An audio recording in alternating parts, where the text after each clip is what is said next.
Baik, selamat sore. Kami dari kelompok 4 yang beranggotakan saya, Siska Novela Sari, Mas Diki, Mas Reward, Mas Reza, dan juga Mbak Asvina.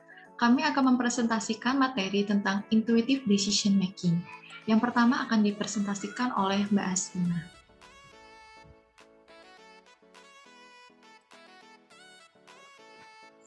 Baik, di sini kita akan membahas terkait apa aja sih intuisi itu. Jadi, intuisi itu pada dasarnya itu terdiri dari 5 aspek.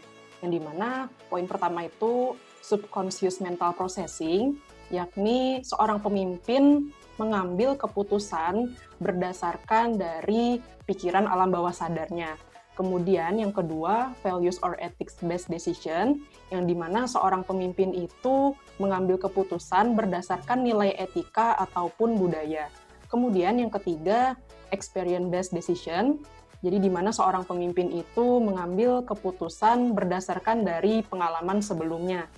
Kemudian yang keempat, affect-initiated decision, jadi seorang manajer itu akan mengambil keputusan berdasarkan dari menggunakan perasaan ataupun emosinya. Kemudian yang terakhir, cognitive based decision.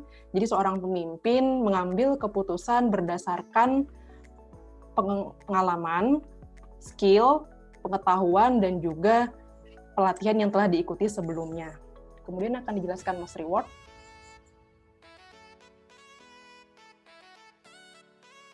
Oke, intuitif. Intuitif sendiri adalah sebuah proses terbuka terhadap informasi atau cara memproses banyak informasi dengan sangat cepat. Pengambilan keputusan adalah tindakan memilih suatu alternatif dari sekumpulan beberapa alternatif.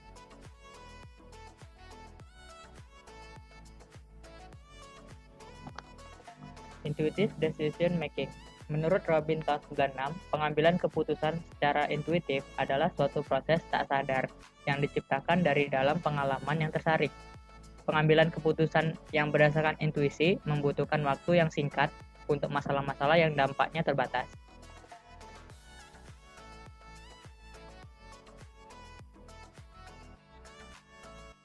Oke, ini merupakan perbedaan antara intuisi dan rational decision making.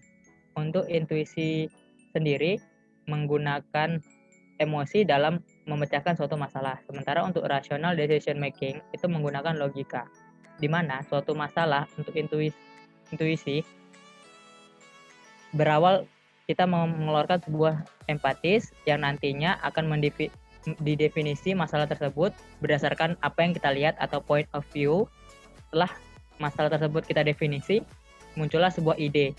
Nanti ide tersebut akan dibuat menjadi dalam bentuk prototipe dan tes, sehingga prototipe tersebut bisa dijadikan menjadi solusi untuk suatu masalah. Namun, untuk prototipe sendiri harus sering diiteration kembali agar solusi tersebut menjadi sesuai terhadap masalah yang kita miliki. Sementara untuk rational decision making, di mana problem yang kita miliki akan dianalisis berdasarkan situasi, kemudian didefinisi secara objektif. Setelah didefinisi, muncullah sebuah solusi yang nantinya solusi tersebut dievaluasi untuk menyesuaikan apakah solusi tersebut cocok untuk menyelesaikan masalah yang kita miliki. Untuk slide selanjutnya akan dipresentasikan oleh Mbak Siska. Baiklah, selanjutnya adalah jenis masalah dan keputusan dalam intuition decision making.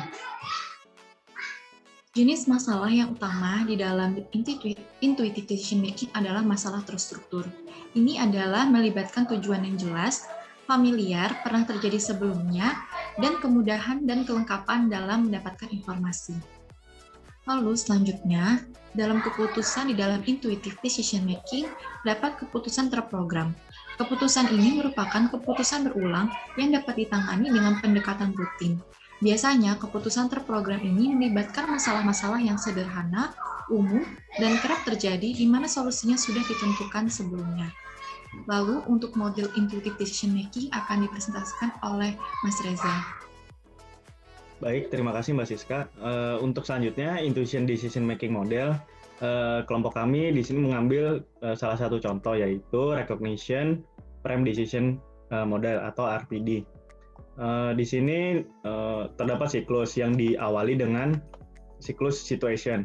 Pada tahap ini, pembuat keputusan mengenali tipe situasi. Tipe situasi mengarah pada tindakan tertentu, sedangkan situasi baru menimbulkan tantangan baru yang tidak dapat diatasi secara efektif dengan menggunakan kondisi sebelumnya. Untuk mengenali situasi dan menentukan pemilihan tindakan yang tepat, pembuat keputusan mengidentifikasi jenis situasi dan faktor penyebab yang menjelaskan apa yang terjadi dan apa yang akan terjadi. Berdasarkan hal ini, pembuat keputusan menetapkan tujuan yang rasional. Kemudian setelah situation, lanjut ke cues atau isyarat. Dalam proses ini, informasi atau isyarat yang dimiliki oleh pembuat keputusan akan digunakan dalam penilaian situasi yang berasal dari petunjuk yang berbeda.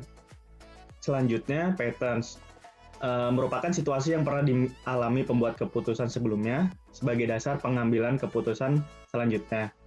Setelah patterns, akan lanjut ke action script, yaitu keputusan yang diambil dilandasi dengan patterns atau kebiasaan yang pernah dialami. Di dalam action script terdapat mental simulation untuk mengevaluasi apakah suatu tindakan yang diambil sudah memuaskan atau belum. Pembuat keputusan menerapkan dalam imajinasinya, kemudian pembuat keputusan mensimulasikan langkah-langkah yang harus diambil. Selanjutnya akan kembali ke siklus situasi. Terima kasih. Untuk materi selanjutnya akan dijelaskan oleh rekan saya, Mas Diki, dipersilakan. Selanjutnya yaitu intuition decision making dalam organisasi. Nah, dalam hal ini terdapat beberapa faktor-faktor yang mempengaruhi intuitive decision making dalam lingkup organisasi, yaitu seperti perbedaan persepsi, lalu perbedaan individu yang mana ini terdiri dari perbedaan gender, laki-laki atau perempuan, dan juga perbedaan dari segi sifat, seperti kedisiplinan maupun kejujuran. Lalu selanjutnya dari internal organisasi itu sendiri, seperti budaya organisasi, dan juga regulasi formal organisasi. Selanjutnya yaitu dari aspek kognitif atau thinking style, cara berpikir orang tersebut seperti apa.